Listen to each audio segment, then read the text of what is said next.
The storm swept across the streets of Chicago, rain hammering against the asphalt with a force that blurred headlights and drowned the city in gray. That's when Michael Harrington, a 50-year-old millionaire who had spent decades building a business empire, caught sight of something that froze his blood. A small figure, a boy no older than 8, was sprinting through the downpour. Michael recognized him immediately. It was the same little black boy who had begged at the corner outside his downtown office every morning for the past 3 years, the one with wide eyes that silently pleaded for help. But tonight, something was different. The boy wasn't just running with empty hands. Pressed tightly against his thin chest were 2 tiny bundles, wrapped in filthy rags. The bundles moved weakly. 2 newborn babies. Michael slammed the brakes of his Mercedes, his heart pounding. For 3 years, he had tossed coins out the car window, telling himself it was enough to soothe his conscience. For 3 years, he had pretended not to see the child's hunger, his shivering body, his desperate eyes. But seeing that boy stumble through the storm while shielding newborns with his own frail arms made something burn in Michael's chest, shame mixed with horror, a feeling he had never known before. The boy disappeared into a dark alley between abandoned buildings.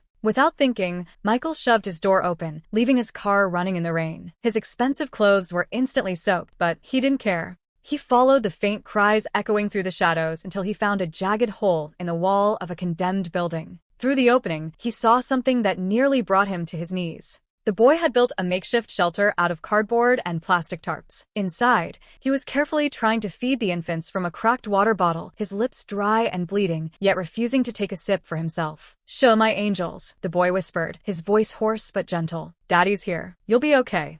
Daddy. The word cut through Michael like a knife. An 8-year-old calling himself father to 2 helpless babies. And yet, the way he wrapped them in his torn shirt to keep them warm, leaving his own body exposed to the cold, made it clear he meant every word. That's when Michael noticed something on the boy's arm. A scar, deep and unmistakable, shaped like a T. His stomach dropped. It wasn't just any mark. It was the same symbol his own company, Harrington and Cole Industries, had once used in secret deals orchestrated by his partner, Richard Cole. Michael had always ignored Richard's darkest practices, pretending not to notice, but now the truth was staring him in the face. This child had been branded like property. The boy turned, his eyes meeting Michael's. There was no shock, no fear, only a tired sadness far too old for a child. "Did you come to take me back?" he asked softly, clutching the babies closer. Michael's throat tightened. "No," he whispered, his voice breaking. I just want to help." The boy studied him, then gave a small, weary smile. "My name is David," he said. "These are Faith and Joy. I found them in a dumpster 2 weeks ago."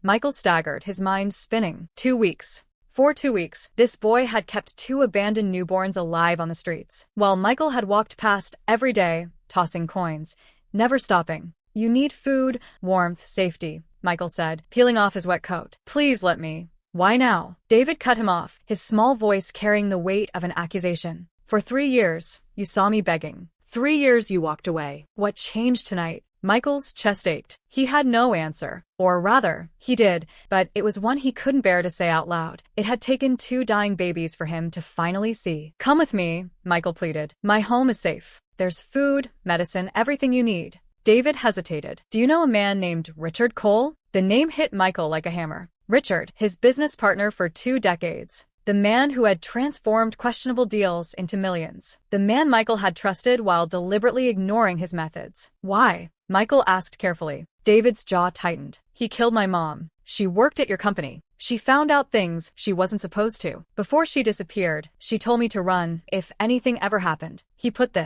lifted his arm, showing the scar, "on me before sending me to an orphanage. Said I belonged to Harrington and Cole now." Michael's legs nearly gave way. He remembered David's mother, Angela, a quiet, diligent accountant who stayed late in the office. Richard had once told him she moved out of state. Now Michael knew the truth. For the first time in his life, Michael saw his empire clearly. Not as a success story, but as a monument built on lies, blood, and suffering. And the child standing before him was living proof. That night, Michael made a choice. He brought David, Faith, and Joy into his mansion. For the first time in decades, his home, filled with marble and artwork, echoed with the sounds of life. But Richard Cole wasn't far behind. Within days, Michael uncovered secret files hidden in company records, offshore accounts, bribes, and something even more horrifying, lists of children branded with the same T-mark. Dozens of them, some already missing, others funneled into something called the Future Project. David had escaped, but how many others hadn't?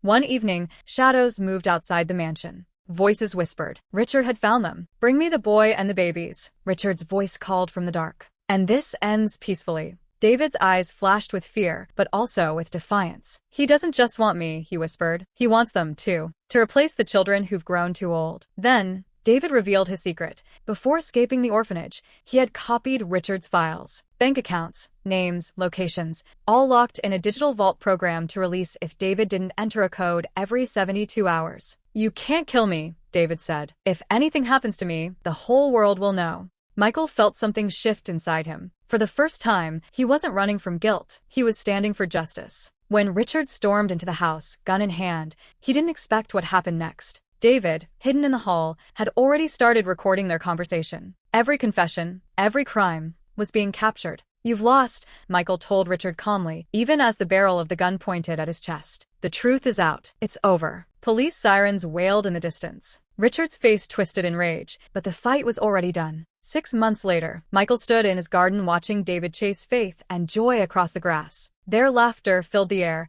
replacing the hollow silence that had haunted his mansion for years. Richard Cole was behind bars, sentenced to life. Dozens of children had been rescued because of David's bravery. Michael had lost most of his fortune, giving up everything tainted by Richard's crimes, but he had gained something far greater. One afternoon, the phone rang. It was the social worker. Michael, the adoption is final. David, Faith, and Joy are officially yours. Tears blurred his vision as David ran up, holding the baby's hands. Why are you crying, Dad? Michael knelt, hugging them all. Because we're a family now. David's smile shone brighter than the sun breaking through the clouds. We always were. And in that moment, Michael knew the truth. Wealth isn't measured in millions, but in love. A child once abandoned had taught him the greatest lesson of his life. That family, no matter how it begins, is the most priceless treasure of all.